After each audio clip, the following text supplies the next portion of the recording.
Hey guys, this is your Jomba. Welcome to the channel. One of the first things President Ruto did immediately after he took office in 2022 was to pass the Public-Private Partnership Bill into law.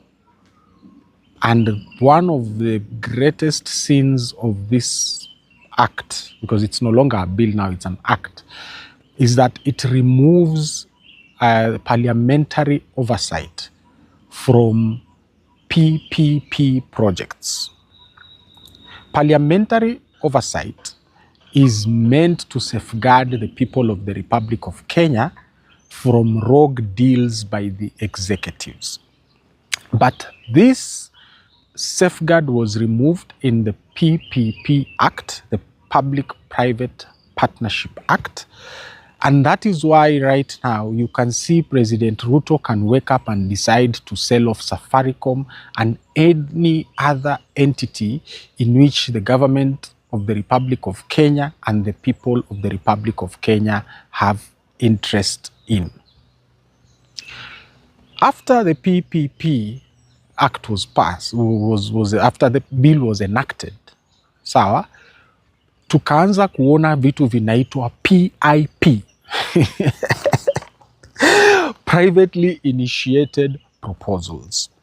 The first PIP we saw under President Ruto was the Adani Airport JKIA deal. That deal by Adani, sawa, came from a PIP, privately initiated proposal. To make it easier for you, my viewer, to understand what a PPP is. Sawa, tuanze na PPP. Public-Private Partnership, the idea ni kwamba serikali haiko katika biashara, kwa mfano ya kuendesha airport.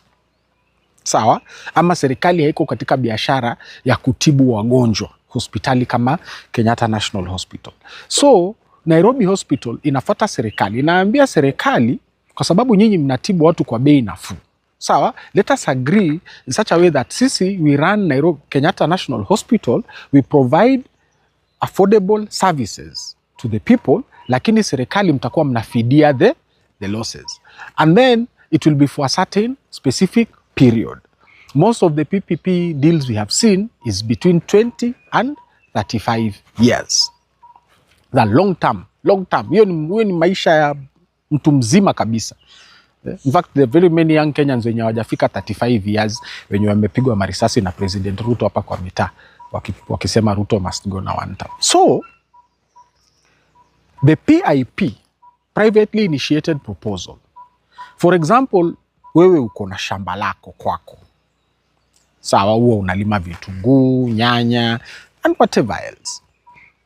Mimi nikuje kwako, you my viewer, I tell you, hili shamba lako, mimi ninataka improve.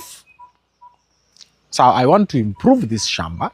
Sawa, I want to maintain it for the next 30 years. And then kile kipato kitakachopata, sawa, it comes to me. Do you understand what I'm saying? So the shamba belongs to you, but the revenue is mine. The only thing I am doing, mimi, is to take care of your shamba, to make sure that it is in good running condition, productivity iko juu. Sawa? Lakini sasa kipato cha shamba lako inaenda kwangu. The other problem ya PIP is that how do I wake up and come to you and tell you that I am requesting to develop your shamba? Sawa? I'm requesting to develop your shamba for a period of 30 years. So, and those 30 years, every single cent that will be made inside this shamba belongs to me. Your children, your grandchildren no longer are out of the equation. That is what these PPPs and PIPs by President Ruto mean. They are outright theft outright theft, number one, of our resources, our public resources, land, equipment, labor. Number two, outright theft of our cash. And I will give you an example of one PIP that is running currently or is being pushed currently. There's an organization called Pabari Investments Limited. I will put up something on your screen, but it won't be very clear because it has very fine print. KETRACO have published that they have been approached in a privately initiated proposal by Pabari Investments Limited, sawa, which is also known as Pabari Group in Dubai. Dubai, remember Dubai. It's a family-owned business and investment firm. It is run by Rajesh and Kaushik Pabari, who serve as principals and directors of the organization. Pabari Investment Limited submitted a PIP to KETRACO to develop several our electricity grids zetu sisi. We have had electricity since independence, since 1963, but sahi imefika point whereby we want to give sawa these electrical lines za kutransmit umeme around the country to some company called Pabari Investment Limited for 30 years for 65 billion. So 2 billion every year, 2 point something billion tunawapatia wao wa maintain lines. Why can't KETRACO do it? Anyway, the problem with Pabari is there are allegations that Pabari has been linked to corporate fraud, market manipulation, and financial disputes.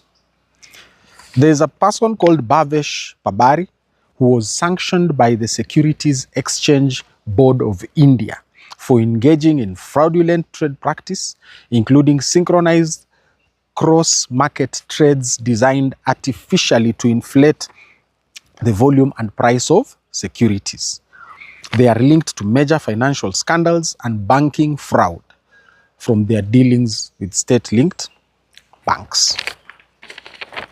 The difference between Adani Energy is that in 2024, Adani walikuwa wamepewa hii contract ya KETRACO for 95.7 billion. Lakini sasa President Ruto alikaa chini, akaenda Dubai, akakaa chini na waki na Pabari, akamwambia bana, si mnaona watu walikasirika, ile pesa ya Adani ilikuwa mingi sana. So sasa tunangoa 30 billion, sawa? Tunangoa 30 billion na Pabari Group is going to be paid 65 billion in the next 30 years to maintain the electricity grid ya KETRACO in these specific places. One very important point is that Pabari Group is domiciled. Their biggest office is in Dubai. And you know how we feel about Dubai on this channel. We are always saying that there is something fishy going on in Dubai, and all the time Dubai is the originator of some very shady, privately initiated proposals. Adani Group is based in Dubai. You know how that went. And now President Ruto amekaa chini akaangalia akasema sahi wa Kenya, sahi nimewaeka kwa mfuko. You know, it doesn't matter pige kelele wasipige kelele.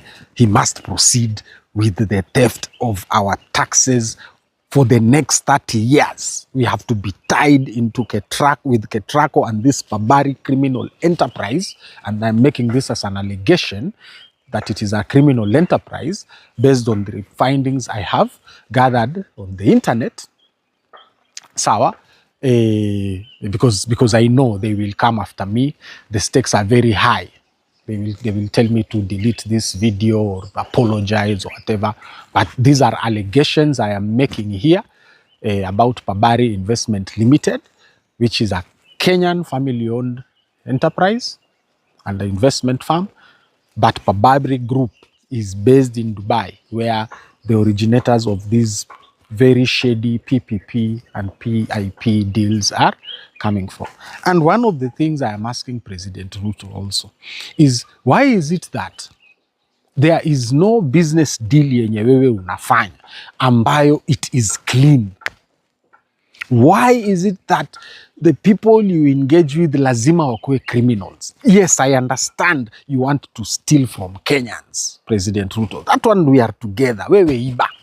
Sawa? Lakini kwa nini usifanye wizi with clean farms, yani ambayo haina dosari yoyote?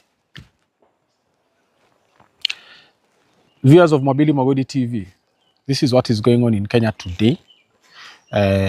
KETRACO wants to give away our electricity supply. Electricity is a very key, important resource in development of a country.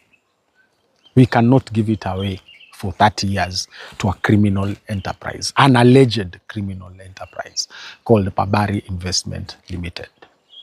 This is your Jomba Mabili Magodi. Thank you very much for your support. Continue the conversation in the comments. As usual,